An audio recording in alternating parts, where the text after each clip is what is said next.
Olá, bom dia para você. No Brasil, segundo o Censo Escolar de 2012, mais de 5 milhões de crianças e adolescentes estudantes não têm o sobrenome do pai nos seus registros de nascimento. Isso apesar do Estatuto da Criança e do Adolescente afirmar que o direito da criança à filiação está acima de qualquer interesse dos pais. Para tentar resolver esse problema, há 3 anos, o Ministério da Justiça lançou o projeto Pai Presente, para diminuir o número de pessoas com paternidade desconhecida. Os resultados ainda são relativamente modestos, com cerca de 10 mil reconhecimentos de paternidade. O Pronto Atendimento de hoje vai falar sobre direito de família. O programa também está sendo transmitido pela Rádio Cultura Brasil, 1200 AM. Você pode sintonizar também pelo site culturabrasil.com.br. E pode participar enviando suas dúvidas pela nossa página no Facebook ou pelo portal de conteúdo da cultura, o cemais.com.br/Pronto Atendimento. Para conversar com a gente sobre este tema, está aqui o advogado Roberto Bolognini Júnior. Professor, muito obrigado por aceitar o nosso convite, viu? Eu que agradeço. Um bom dia a você e a todos os nossos telespectadores. Agradecemos mesmo. Olha, de acordo com o Censo Escolar de 2011, cerca de 5 milhões e 500 mil crianças não têm o sobrenome do pai nos seus registros de nascimento. No Brasil, a lei exige que cada cartório encaminhe para o Tribunal de Justiça o caso de crianças sem a identificação do pai.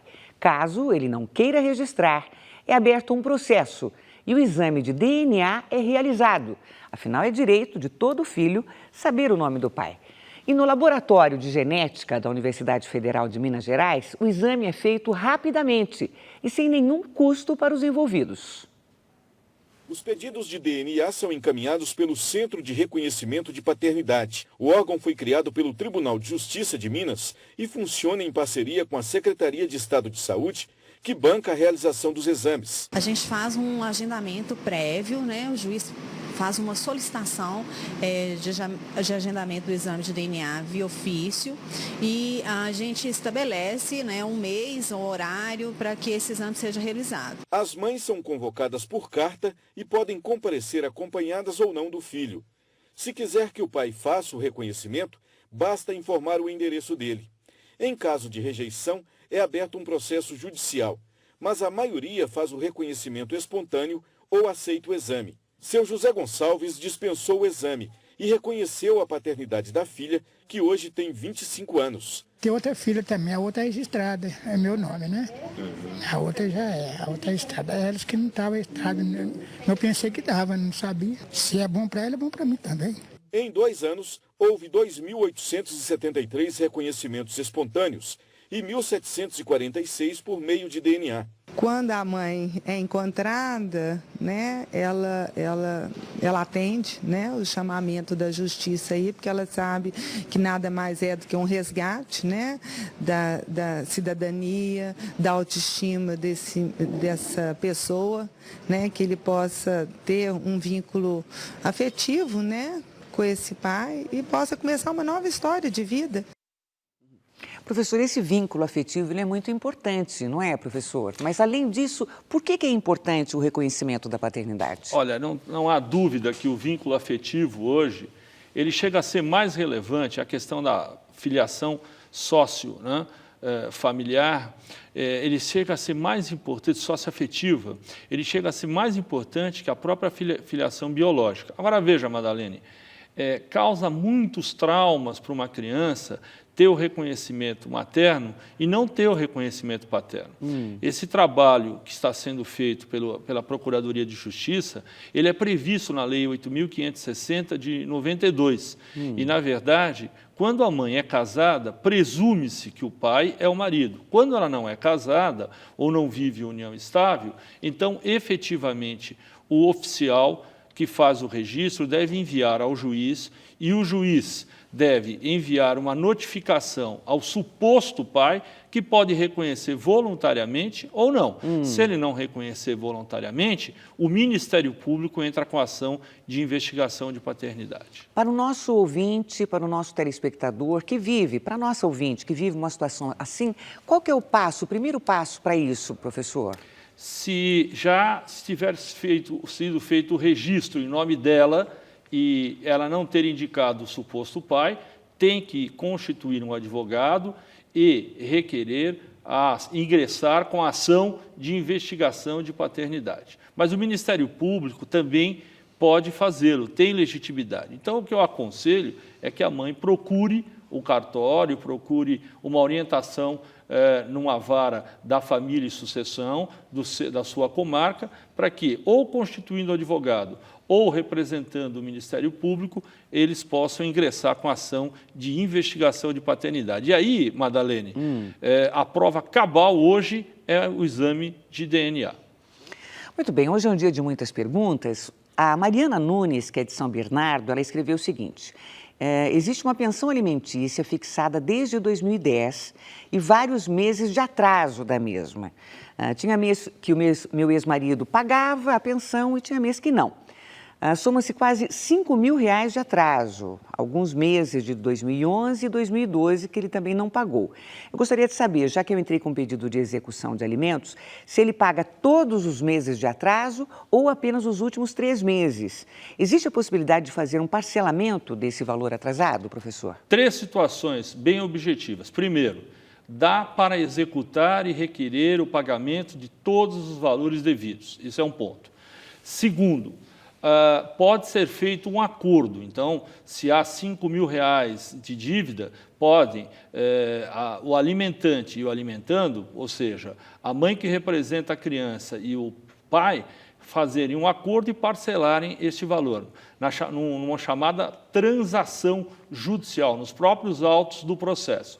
Terceira situação importante: a cada 2 anos prescreve o valor da pensão alimentícia. Então, Madalene, por exemplo, se há uma dívida de março de 2010 que não foi paga, a pensão de março, ela já prescreveu em março de 2013. Essa não pode ser pedida. A cada 2 anos, há a prescrição da parcela que não foi paga.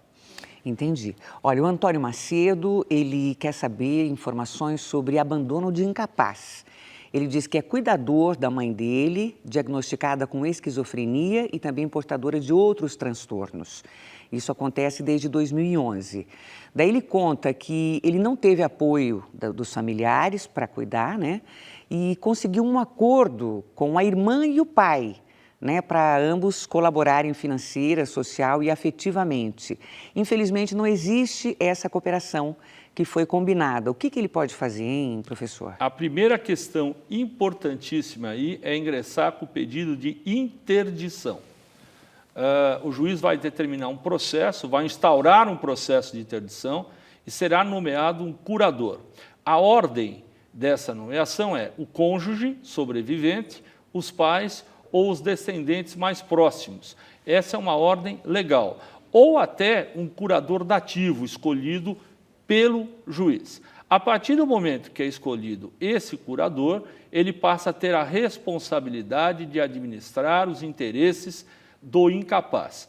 Em relação aos demais parentes, no caso desse telespectador ser nomeado curador, eles terão que contribuir, não em razão da incapacidade, mas em razão do grau de parentesco.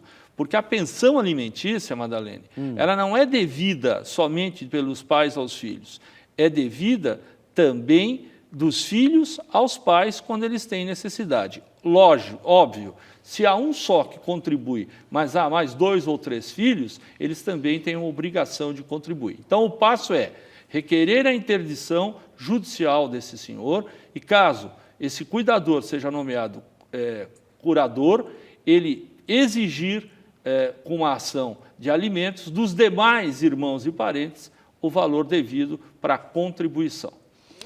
A Luciane é de Porto Alegre. Ela diz: gostaria de informações sobre direitos do meu filho, no caso do falecimento do meu marido. Meu marido é separado desde 97, vivemos juntos desde 98. Ele não é separado legalmente. Tem 2 filhos do primeiro casamento, que são adultos, e paga uma pensão para a ex-mulher. No final de 2009, eu engravidei e nosso filho está agora para completar 3 anos. Em caso de morte, quais são os direitos desse meu filho? E perante a lei, a ex-mulher tem direito a alguma coisa, a bens e também a pensão? 2 situações importantes que devem ser separadas. Não há mais diferença a partir da Constituição de 88 entre filhos havidos na constância ou fora do casamento ou mesmo adotivos. Todos são filhos igualmente. Portanto, este filho do segundo relacionamento terá direito a todos os bens que os filhos do primeiro casamento também terão, em pé de igualdade. Em relação à primeira esposa, evidentemente é necessário saber o regime de bens que eles estavam casados. Se for o regime da comunhão parcial, que é o regime normalmente adotado, ela terá direito aos bens que foram constituídos durante o casamento, na meação de 50%. Cirleide mandou uma pergunta agora. Ela diz: eu tenho 40 anos, tenho o sobrenome só do meu pai. E isso me incomodou sempre, muito. Gostaria de saber como eu faço para incluir o sobrenome da minha mãe na minha certidão de nascimento, que já é falecida. Ingresse, constitua um advogado, como sempre, é necessário, e ingresse com uma ação de retificação de assento. Você terá que motivar o pedido para incluir o nome da sua mãe. A Ana Águida da Silva é de Osasco. Ela diz: eu moro com o meu marido há 36 anos, não somos casados legalmente. Ele é viúvo, tem 6 filhos do primeiro casamento e nós tivemos 2 filhos. Um morreu e o outro está com 21 anos. Ele nunca quis se casar novamente. Eu não tenho nenhum documento que comprove a minha união estável com ele. Como provar? Vizinhos, família, fotos? O que eu preciso recolher para provar isso? Toda prova idônea pode ser arrolada em juízo. Aquelas que você mencionou são provas idôneas. Na verdade, existe uma união estável porque certamente os seus vizinhos, seus amigos mais próximos sabem dessa união estável que já existe há muito tempo. Certamente você conseguirá o reconhecimento judicialmente dessa união, arrolando essas provas que você acabou de indicar.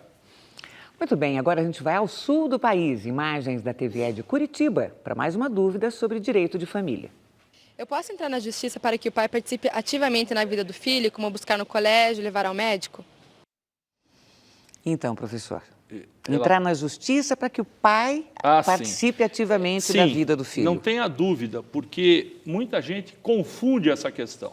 O direito de visita não é, na verdade, um direito dos pais, é um dever, porque a criança necessita desse convívio, ainda que momentâneo, durante as visitas, para a sua formação. Inclui-se nessa situação este trabalho que o pai tem de buscar ao colégio, de conviver com a criança, é um direito que a criança tem e um dever que o pai tem. Se o pai não cumpre, seja qual for o motivo, a mãe pode representar esse filho e, constituindo um advogado, ingressar em juízo e exigir essa visita. A Aline, professor, gostaria de saber se quem tem um processo aberto de pensão alimentícia há alguns anos, as crianças já são maiores de idade, ela pode ainda recorrer, já que nunca recebeu, professor? Veja, recorrer depende, você tem prazos para recorrer. A partir da sentença que é prolatada em primeiro grau, você tem 15 dias para apelar. Eu não sei se eventualmente você perdeu esse prazo. Se você perdeu esse prazo, não há possibilidade de apelar, evidentemente. Pelo Facebook vem a pergunta de Sil, que escreve: eu quero saber se tem uma idade limite para a pessoa pedir o exame de DNA. Não existe uma idade limite para esse pedido, basta que o juiz defira. Agora, veja, a pessoa pode se recusar a realizar o exame de DNA, só que aí há uma presunção de uma eventual paternidade ou filiação quando a pessoa se recusa a realizá-lo. Ontem, professor, o nosso tema aqui foi pensão por morte, sabe? Direitos. A gente mostrou o caso de uma senhora que demorou 10 anos, mas conseguiu receber a pensão do filho, de quem ela dependia financeiramente, sabe? Ele faleceu e depois de 10 anos ela recebeu. Daí, essa pergunta aqui do Hermenegildo Santos veio ontem, mas cabe para hoje aqui. Pois não. A minha esposa faleceu há mais de 30 anos. Eu nunca recebi pensão dela. Eu me casei novamente. Eu tenho o direito de receber a pensão dela, mesmo sendo casado novamente? O problema não é o casamento, o problema é este prazo de 30 anos, que aí depende de um procedimento administrativo no INSS. Então, a rigor, o segundo casamento não obsta, não impede que você requeira esta pensão. O problema somente é a questão do prazo, e aí tem que examinar efetivamente a legislação previdenciária. É, porque foram 30 anos, bastante Exatamente. tempo, né? Eunice diz o seguinte: fui casada há 14 anos, tive um filho e me separei. Voltei com meu ex-marido, tive mais um filho, hoje com 3 anos e meio. O mais velho tem 13 anos. Meu ex-marido nunca pagou pensão, pois não tem como fazer isso. O que eu devo fazer? Daí, a segunda separação ocorreu há 3 anos, ou seja, ela se separou novamente, professor. Sim. Não, essa questão de dizer que não tem condição não existe quando o filho tem menos de 18 anos. O dever de pagar a pensão alimentícia, ela é oriunda de um fenômeno jurídico que chama-se poder familiar. E quem tem que pagar tem que se virar. Numa audiência, Madalena, eu me lembro muito bem do pai dizer: eu não tenho condição de pagar, e o filho era menor e ele estava desempregado. E o juiz foi direto e objetivo: vá vender latinhas, se for o caso. Você tem obrigação de pagar. Então, menos de 18 anos, aquele que deve pagar a pensão tem que se virar. Esse argumento de dizer não posso é muito fácil, porque colocar filho no mundo também é muito fácil. Então, cumprir com as obrigações tem que ser na mesma proporção. Você tem que constituir um advogado e pode exigir de ambos ex-companheiros ou maridos essa pensão alimentícia para os seus filhos até que eles completem 18 anos. Bruno Azevedo escreve: a minha tia viveu em união estável mais de 2 anos com um senhor e ele faleceu. Como ele era aposentado do INSS, ela pode entrar na justiça para solicitar a aposentadoria dele? Pode. Já há julgados em que, havendo união estável, é possível a companheira, a convivente ou o convivente requerer a aposentadoria por morte junto ao INSS. Muito bem, mais uma informação sobre direito de família. Vamos saber se é verdade ou apenas um mito. Professor, a mulher pode anular o registro de nascimento do filho se esse registro foi feito pelo pai sem o consentimento dela. Isso é verdade ou é um mito? É verdade, é uma ação de impugnação que cabe à mãe representando o filho quando menor ou ao próprio filho quando maior. Rafael Almeida mandou uma pergunta para a gente. Gostaria de saber se existe uma idade mínima para que um pai possa pegar o filho e ficar a sós com ele sem a presença da mãe. E se o filho ainda estiver, ele diz, no peito, né? Que deve ser assim, sim, deve ser um bebezinho, colo, né? colo. Se existe uma idade mínima para que um pai possa fazer isso, talvez ele esteja sendo, talvez, eu entendi aqui, que por ser muito pequenininho, talvez ele não tenha a permissão para ficar com o bebê. É isso? Será, professor? Veja, não. Há o direito de guarda, não só o direito de visita, como também de guarda dos pais, inclusive guarda compartilhada. É hoje muito comum que o pai e a mãe convivam na forma de guarda compartilhada com o filho. Não há nenhum impedimento que o pai fique com o filho sozinho em relação à mãe, salvo se esse pai puder colocar em risco a moral deste filho. E também isso vale para a mãe, mas isso tem que ser comprovado judicialmente. E nessas situações, para que o filho não deixe de ter a visita, existe a possibilidade da mãe requerer a visita junto com o filho, com o pai, e vice-versa, né? A visita assistida que é colocada. Muito bem, a gente volta daqui a pouquinho, um rápido intervalo. Hoje o nosso tema é direito de família. Você pode continuar enviando suas dúvidas. A gente volta já. Nós estamos de volta com o Pronto Atendimento. O tema de hoje é direito de família e quem está tirando suas dúvidas é o advogado Roberto Bolognini Júnior. E uma informação importante, os estados de São Paulo e Espírito Santo começaram a transmissão eletrônica de certidões de nascimento.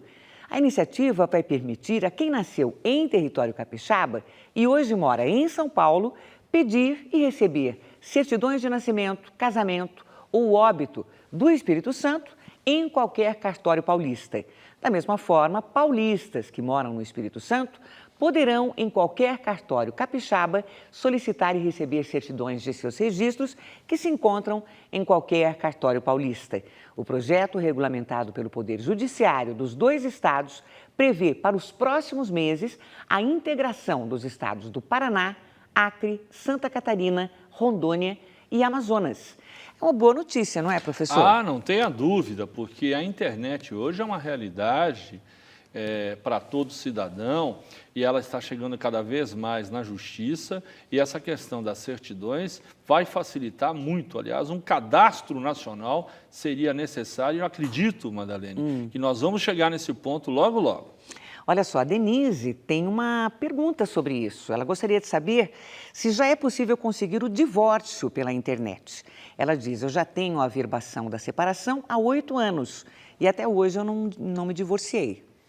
Veja bem, é possível, antes mesmo da internet, o casamento por procuração, o divórcio por procuração. Agora existe o divórcio em cartório, nos cartórios de nota, quando não há incapazes envolvidos.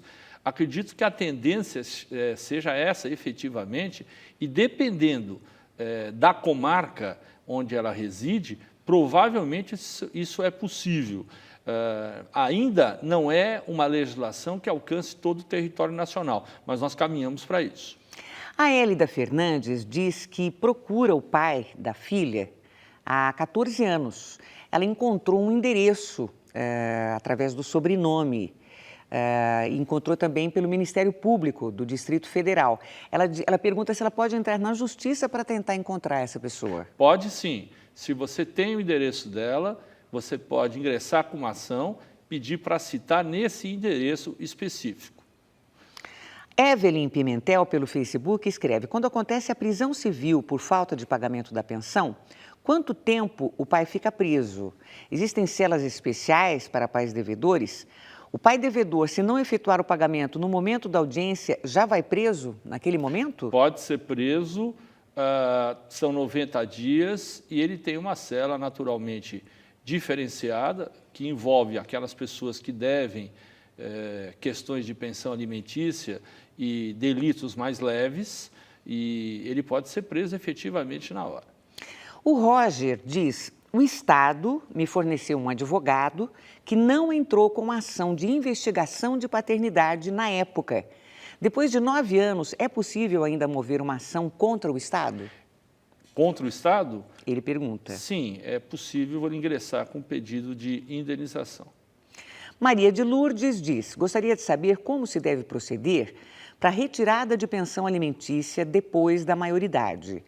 Eu tenho 3 enteadas, todas recebem pensão, inclusive a mais velha, que já completou 23 anos.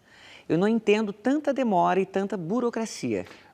Deve-se ingressar com uma ação de exoneração de pensão alimentícia. Tem que constituir um advogado para isso e ingressar com o pedido. A Evelyn, que já fez uma pergunta, faz mais uma. No processo de execução de alimentos, no momento da audiência, o pai pode pedir redução da pensão ou teria de ser outro processo? Normalmente é outro processo, mas as varas de família, para até questão de economia processual, têm admitido essas situações. Depende do juiz, mas normalmente um outro processo pedindo minoração da pensão alimentícia. Luiz Roberto, pelo Facebook, pergunta, a pessoa que recebe mais de 3 salários por auxílio-doença, contribuinte individual, não tem direito de utilizar defensoria pública para receber herança? Ele pergunta. Veja bem, a lei determina para que se tenha justiça gratuita até 3 salários mínimos.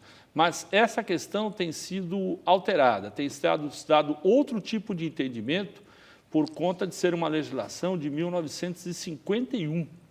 Então, a rigor, até 3 salários mínimos é possível a justiça gratuita e se requerer a defensoria pública. Mais que isso, a princípio não, mas é discutível essa questão. Professor, para encerrar, hoje o nosso tema foi a importância do reconhecimento da paternidade. Rapidamente, eu gostaria que o professor encerrasse dizendo o caminho que a pessoa, o telespectador, a telespectadora deve seguir para conseguir isso, professor. Veja bem, todo mundo tem direito de saber quem é seu pai, quem é sua mãe. É uma questão que envolve o princípio da dignidade humana. Você, mãe, que sabe ou pressupõe quem é o pai, não sendo casado, pai do seu filho, deve ingressar em juízo e requerer a investigação de paternidade. Aliás, antes de ingressar com a ação, procure esse pai e veja se ele reconhece voluntariamente essa paternidade. Professor Roberto Bolognini Júnior, muito obrigada, viu, por sua presença aqui no Pronto Atendimento. É sempre um prazer estar aqui. Um abraço a você e a todos os nossos telespectadores. Outro abraço e até breve. O Pronto Atendimento de hoje fica por aqui. Amanhã a gente volta às 8h em ponto. Nosso tema, como toda quarta, Previdência Social. Bom dia, até lá.